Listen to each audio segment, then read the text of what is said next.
વિદ્યાર્થી મિત્રો, આજે આપણે પ્રકરણ 4 ની અંદર એમ્પિયરના સર્ટિફિકેટ લોની વાત કરીશું. મિત્રો, ભૌતિક વિજ્ઞાનની અંદર વિદ્યુત ક્ષેત્ર અને ચુંબકીય ક્ષેત્ર બંને ક્ષેત્રો એકબીજા સાથે સંકળાયેલા છે. પ્રકરણ 1 ની અંદર કુલમ્બનો નિયમ, ગાઉસનો નિયમ આ બંને નિયમો જોયા. એના જેવા જ ચુંબકીય ક્ષેત્ર માટેના બે નિયમો છે. પહેલો નિયમ બાયો-સાવર્ટનો નિયમ છે અને બીજો નિયમ છે એ એમ્પિયરનો સર્કિટલ લો છે. હવે જે રોલ કુલમ્બનો નિયમ ભજવતો હતો એવો રોલ બાયો-સાવર્ટનો નિયમ ભજવે છે અને જે રોલ ગાઉસનો નિયમ ભજવતો હતો એવો જ અહીંયા કાર્ય એમ્પિયર સર્કિટલ લોનું છે. એટલે બે શાસ્ત્રો જે છે વિદ્યુત અને ચુંબક એ બંનેને આપણે અહીંયા એકબીજાને સરખાઈએ તો આ નિયમ એ કઈ નવું નથી, પણ બાયો-સાવર્ટના નિયમનો ઉપયોગ કરી એક મેળવેલ પરિણામ છે અને એને અહીંયા નિયમ તરીકે અથવા પ્રમેય તરીકે લેવો જોઈએ. હવે આપણે અહીંયા એમ્પિયર સર્કિટલ લો માટે સૌથી પહેલા તો એક પ્રવાહધારિત તારોની વાત કરીએ. અહીંયા ધારો કે આપણી જોડે 3 પ્રવાહધારિત તારો છે. આની અંદર પ્રવાહો આ રીતે જઈ રહ્યા છે. હવે આને લંબ હોય એવું એક વર્તુળાકાર સમતલ હું આ રીતે કલ્પના. આ એક સમતલ છે અને એમાંથી આ પ્રવાહો વહી રહ્યા છે. હાલ મેં વર્તુળાકાર લીધું છે. સમતલ વર્તુળાકાર હોય એવું જરૂરી નથી. ગમે તે આકારનો યાદચ્છિક આકારનો હોઈ શકે. હવે આ સર્કલ ઉપર કિનારીએ ફરવાનું અને ફરીને પાછા ત્યાં જ આવવાનું.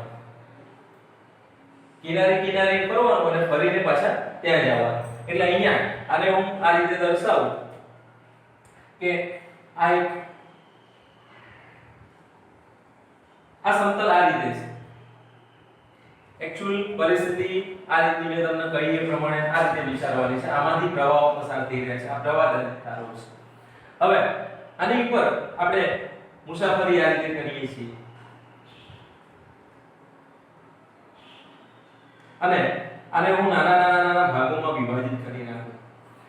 ડીએલ લંબાઈના સૂક્ષ્મ વિભાગોની અંદર આને આપણે વિભાજી દઈએ તો આ જે છે એ તમને આ રીતે આ એક નાનો ડીએલ ભાગ, એની જોડે બીજો નાનો ડીએલ ભાગ, આ બધા નાના ડીએલ ભાગો છે જે આ રીતે આ સમતલની અંદર છે અને આ રીતે તમે મુસાફરી કરીને આવો છો. તો અહીંથી મુસાફરી કરવાની શરૂઆત કરી ફરીને પાછા ત્યાં જવાની વાત છે. તો આવા કોઈ બંધ વક્ર માર્ગની વાત કરી રહ્યા છીએ અને આ બંધ વક્ર માર્ગ ક્યાં લેવાનો છે તો કે ચુંબકીય ક્ષેત્રમાં.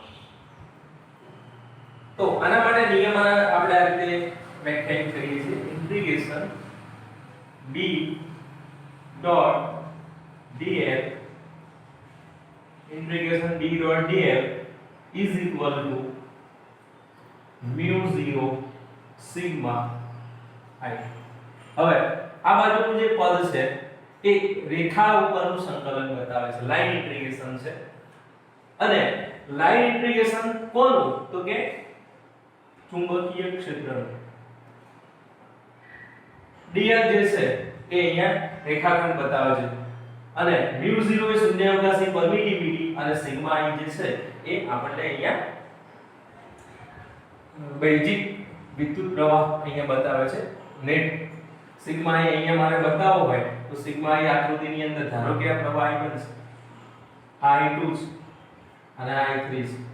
તો સિગ્મા I નો જવાબ અહીંયા કેટલો થાય? તો આના માટે સંજ્ઞા પ્રણાલિકા આપણે ધ્યાનમાં લઈએ છીએ. જે માર્ગ ઉપર મુસાફરી કરીને જતા હોય એ માર્ગ ઉપર આંગળીઓને વાળવાની. આંગળીઓ આમ વળે છે તો અંગૂઠો જે દિશા આપે છે એ દિશા ધન વિદ્યુત પ્રવાહની લેવાની. એટલે અહીંયા આકૃતિમાં તમે જોઈ શકો છો I1 અને I2 એ ઉપરની દિશામાં છે. આંગળીઓ વાળીશું તો ઉપરની દિશામાં અંગૂઠો જાય છે.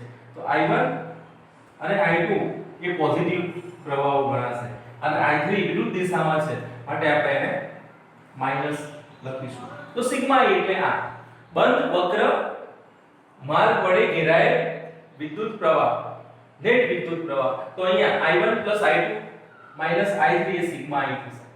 તો હવે આના શબ્દોમાં આપણે અહીંયા રજૂ કરવા માટે આપણે જે અહીંયા આના શબ્દો રજૂ કરવાની વાત કરતા હતા એની અંદર આ ભાગ જે છે એના બરાબર આ ભાગ તો આ બાજુનો જે ડાબી બાજુ છે એની અંદર શું આવે છે તો કે B.dl આવે છે. B એટલે ચુંબકીય ક્ષેત્ર, dl એટલે એના રેખાખંડ. તો ચુંબકીય ક્ષેત્રમાં કોઈ બંધ વક્ર માર્ગ પર ચુંબકીય ક્ષેત્રમાં કોઈ બંધ વક્ર માર્ગ પર ચુંબકીય ક્ષેત્રનું રેખા સંકલન એ શૂન્ય અવકાશની પરમિએબિલિટી μ0 અને બંધ વક્ર માર્ગ વડે ઘેરાયેલ કુલ વિદ્યુત પ્રવાહના ગુણાકાર જેટલું હોય છે. ફરીથી આ બંને વચ્ચે ગુણાકારનો સંબંધ છે અને આમની અંદર સંકલનના સંદર્ભમાં સ્ટેટમેન્ટ લખવાનું છે. તો ચુંબકીય ક્ષેત્રમાં કોઈ બંધ વક્ર માર્ગ પરનું ચુંબકીય ક્ષેત્રનું રેખા સંકલન એ શૂન્ય અવકાશની પરમિએબિલિટી μ0 અને બંધ વક્ર માર્ગ વડે ઘેરાયેલ કુલ વિદ્યુત પ્રવાહના ગુણાકાર જેટલું હોય છે. બરાબર.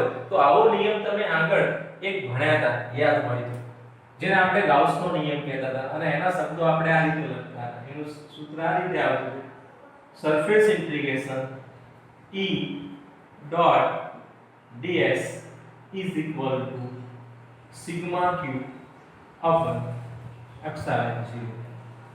આવું એક સૂત્ર તમે આગળ પહેલા પ્રકરણની અંદર ગાઉસના નિયમ તરીકે ભણી ચૂક્યા છો. ગાઉસનો નિયમ. હવે આ બંને એક જેવી બાબતો છે. આ વિદ્યુત ક્ષેત્ર માટે છે, આ ચુંબકીય ક્ષેત્ર માટે છે. નિયમ બરાબર તમારે આના ઉપરથી યાદ રાખવાનો છે. B નું રેખા સંકલન કોના બરાબર? μ0 અને સિગ્મા i ના ગુણાકાર જેટલું. આને શબ્દોમાં રજૂ કરવાનું છે. સારું. હવે આપણે અહીંયા એક કેવી બાબત જોઈએ કે ધારો કે ચુંબકીય ક્ષેત્ર એક તાર લઈએ.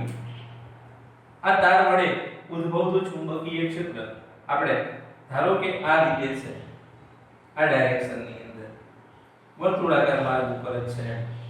હવે આ ધારો કે ચુંબકીય ક્ષેત્ર આ તાર છે અને તાર વડે ઉદ્ભવતું ચુંબકીય ક્ષેત્ર તમારે આ જે વર્તુળ દોરેલું છે એ વર્તુળાકાર માર્ગ ઉપર જ છે. એટલે અહીંયા સ્પર્શક દોરી, અહીંયા સ્પર્શક દોરી, દરેક બિંદુ આગળ સ્પર્શક બનાવીએ કે સ્પર્શકની દિશામાં ચુંબકીય ક્ષેત્ર છે. એટલે અહીંયા આ પોઈન્ટ આગળ વિચારીએ તો સ્પર્શક આ રીતે દોરાય, આ પોઈન્ટ આગળનો સ્પર્શક આ રીતે, અહીંનું ચુંબકીય ક્ષેત્ર આ દિશામાં મળે. એટલે આ જે ચુંબકીય ક્ષેત્ર છે એને હું BT, ટેન્જેન્ટિયલ મેગ્નેટિક ફિલ્ડ, BT ની જે દિશા છે એ સ્પર્શીય દિશા છે. અને આપણે જે નાના નાના ખંડો લઈએ છીએ એની દિશા અને BT ની દિશા એક જ થઈ જાય. તો આવી પરિસ્થિતિમાં BT સદિશ ડોટ dl સદિશ શું થાય? તો કે આના માટે આપણે આવું લખવું પડે: BT dl ડોટ ગુણાકારનો નિયમ cos θ. હવે બંને એક જ દિશામાં હોય, dl સદિશ અને BT સદિશ બંને એક જ દિશામાં હોય તો θ બરાબર 0 થાય. અને θ બરાબર 0 થાય તો આનો જવાબ BT dl મળે. ક્યારે? સ્પર્શીય ચુંબકીય ક્ષેત્રને ધ્યાનમાં લેવામાં આવે ત્યારે. તો આ એક સિમ્પલ બાબત સમજવા જેવી છે. આવું આપણને પ્રવાહધારી તાર માટે મળે છે. તો પ્રવાહધારી જે તાર છે એનાથી r અંતરે ચુંબકીય ક્ષેત્ર જે છે એ મેળવવા માટે આપણે આનો ઉપયોગ કરી શકીએ. હવે આ બાજુનો જે નાનકડો ભાગ dl વિચારો એનું છેલ્લે શું કરવાનું થાય છે? ઇન્ટિગ્રેશન લેવાનું થાય છે. તો અહીંયા રેખા સંકલન કરવા માટે તમારે શું કામ કરવું પડે? તો કે આની અંદર આપણે આ રીતે ઇન્ટિગ્રેશન b સદિશ ડોટ dl સદિશ બરાબર આ બાજુમાં μ0 સિગ્મા i. હવે આમાંથી વહેતો પ્રવાહ કેટલો? તો કે ધારો કે આ તારમાંથી વહેતો પ્રવાહ i છે તો સિગ્મા i ની જગ્યાએ શું આવી જશે? i. અને ઇન્ટિગ્રેશન b.dl ની અંદર દરેક નાના ખંડો માટે b.dl નો જે ગુણાકાર છે એની અંદર θ બરાબર 0 જ મળવાનું છે ડોટ ગુણાકારમાં. તો આને હું બધી જગ્યાએ ચુંબકીય ક્ષેત્રનું મૂલ્ય અશૂન્ય હોય અને અચળ રહેતું હોય તો b ના સંકલનની બહાર કાઢી શકાય.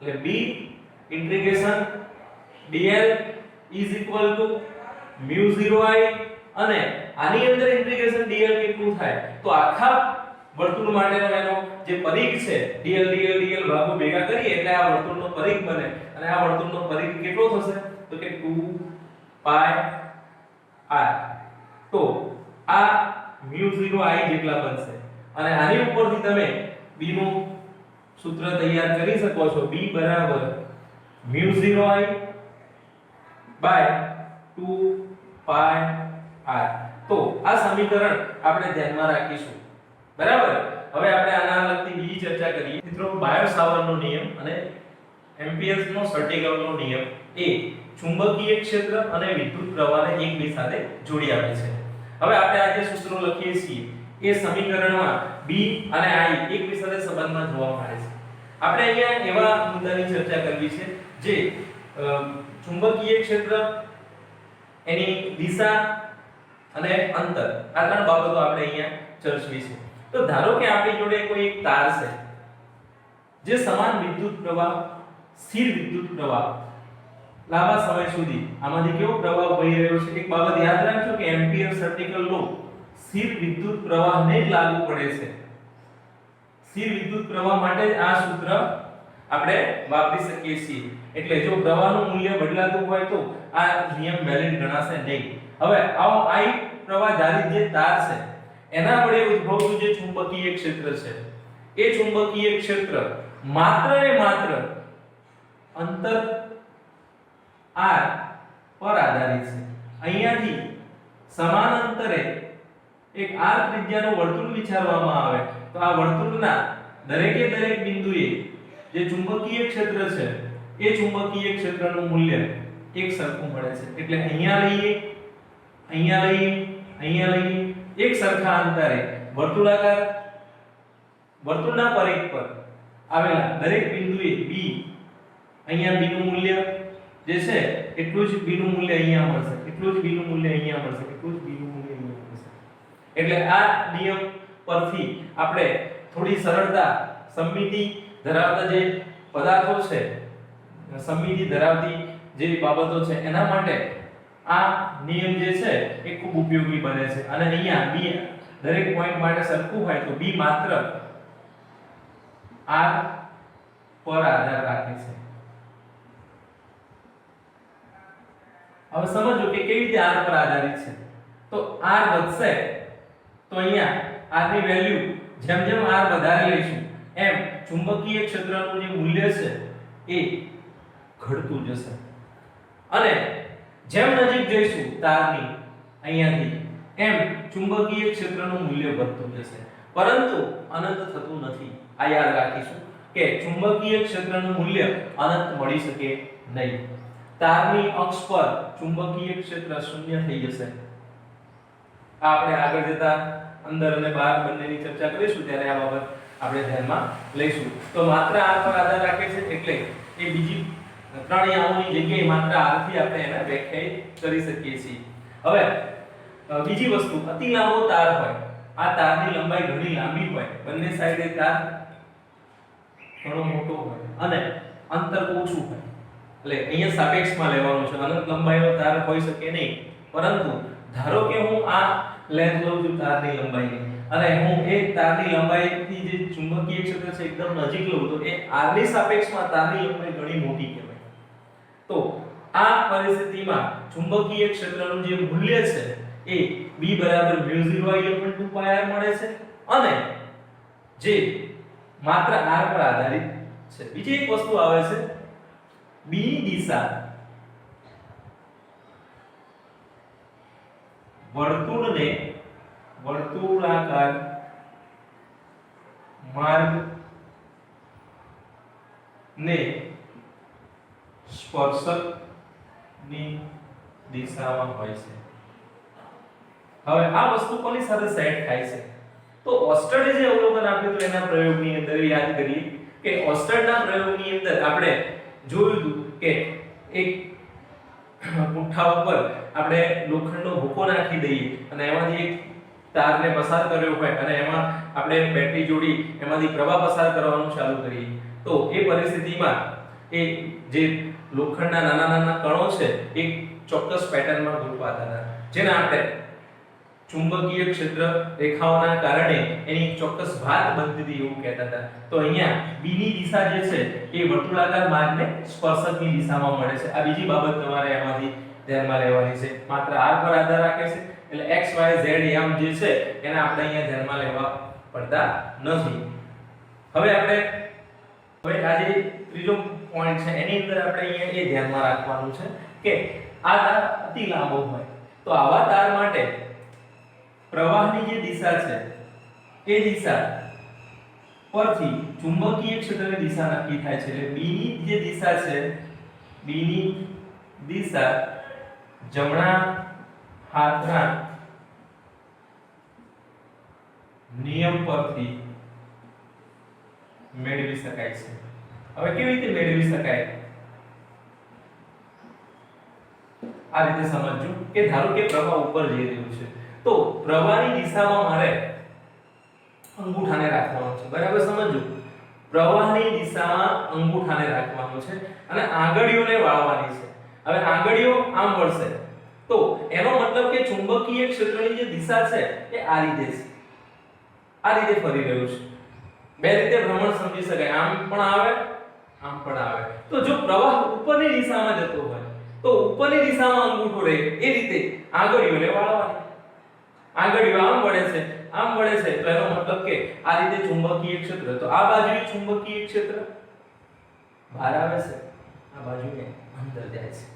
બરાબર, અંગૂઠાને પ્રવાહની દિશામાં ગોઠવવાનો, આંગળીઓને વાળવાની વર્તુળાકાર, તો આંગળીઓ જે દિશામાં વળે એ દિશામાં ચુંબકીય ક્ષેત્ર મળે.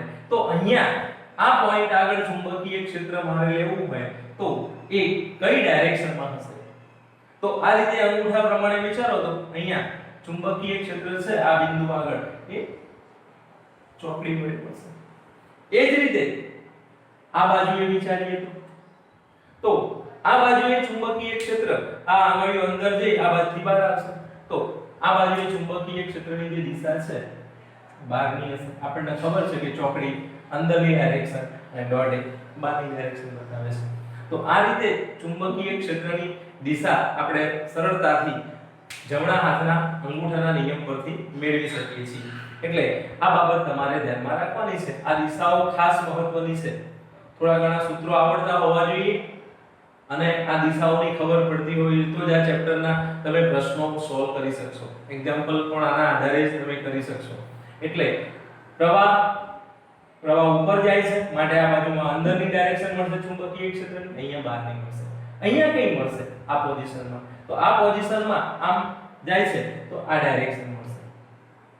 પાછળની સાઈડે મૂકેલો હોત તો અહીંયા વિચારીએ તો અહીંયા આ બાજુની દિશા મળશે. એટલે આમ વર્તુળાકાર માર્ગ વિચારવાનો, વર્તુળના ઉપર સ્પર્શક દોરવાનો, તો સ્પર્શક અલગ અલગ દિશામાં મળવાના છે. તો B ની દિશા જમણા હાથના નિયમ પરથી મેળવી શકાય છે અને નિયમ આપણે એ રીતે યાદ રાખીશું કે અંગૂઠાને વિદ્યુત પ્રવાહની દિશામાં ગોઠવી દેવાનો, આંગળીઓને વાળવામાં આવે તો આ આંગળીઓ જે દિશામાં વળે એ ડાયરેક્શન ચુંબકીય ક્ષેત્રની મળે છે. આપણે ખાસ આ બે પોઈન્ટો ધ્યાનમાં લેવાના થાય છે.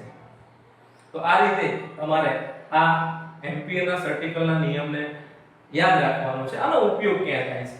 તો તમે ગાઉસના નિયમના ઉપયોગની આગળ વાત થઈ એની અંદર તમે જોયું કે સમમિતિ ધરાવતા જે પદાર્થો છે એવા પદાર્થો વડે ઉદ્ભવતું વિદ્યુત ક્ષેત્ર મેળવવું હોય તો એના માટે આપણે એક નિયમ વાપરીએ છીએ. તો આ એમ્પિયરનો જે સર્ટિકલ લો છે એ પણ એ રીતે છે. સમમિતિ ધરાવતા જે તંત્રો છે એનું ચુંબકીય ક્ષેત્ર સરળતાથી મેળવવા માટે આપણે આ એમ્પિયર સર્ટિકલ લો વાપરીએ છીએ. એમાં એક અતિ લાંબા તાર માટે આવે છે, બીજું આવે છે સોલેનોઇડ માટે, ત્રીજું આવે છે ટોરોઇડ માટે. તો આપણે આ પ્રશ્નો આગળ જોઈશું. આ અહીંયા આપણે એમ્પિયર સર્ટિકલ લોની વાત પૂરી થાય છે. તમારે આ સૂત્ર પ્રવાહધારિત તાર માટે યાદ રાખવાનું છે. અતિ લાંબા પ્રવાહધારિત તાર વડે ઉદ્ભવતું ચુંબકીય ક્ષેત્ર બહારની બાજુએ કેટલું મળે? બરાબર, આના ઉપરનું એક એક્ઝામ્પલ પણ આપેલું છે અને આ સૂત્ર દરેક જણાએ યાદ રાખી આના ઉપરથી સ્ટેટમેન્ટ બનાવતા શીખવાનું છે.